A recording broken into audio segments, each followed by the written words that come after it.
Hello everyone! For today's video po ay mag-unboxing tayo ng padala ng aking kapatid. So matagal na to guys, ngayon ko naisipang i-voice over. Gusto ko lang kasing mag-share ng real talk about sa mga OFW.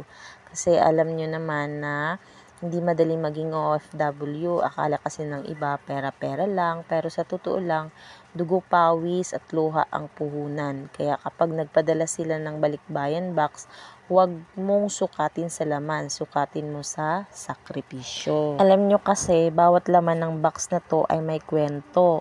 Yung corn beef, halimbawa, pinag-ipunan ng ilang overtime yun.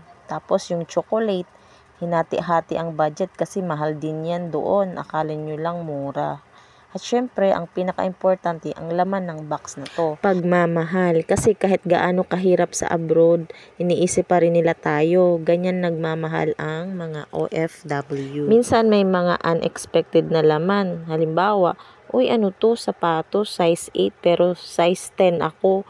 So okay lang yun kasi pwede mo namang for display na lang yun muna. So alam nyo, minsan kahit mali ang size, ang importante naalala ka.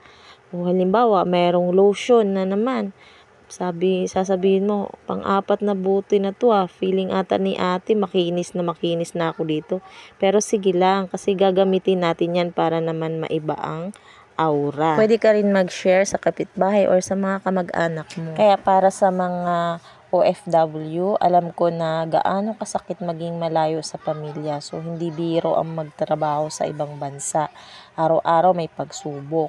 Pero tandaan nyo na lahat ng yan para sa pagmamahal nyo sa inyong mga pamilya. Minsan may mga pagkakataong gusto nyo nang sumuko, pero isipin nyo na ang mga ngiti ng inyong pamilya na kapag nakatanggap sila ng yung mga padala ay bawat sakripisyo nyo ay may kapalit na kaligayahan.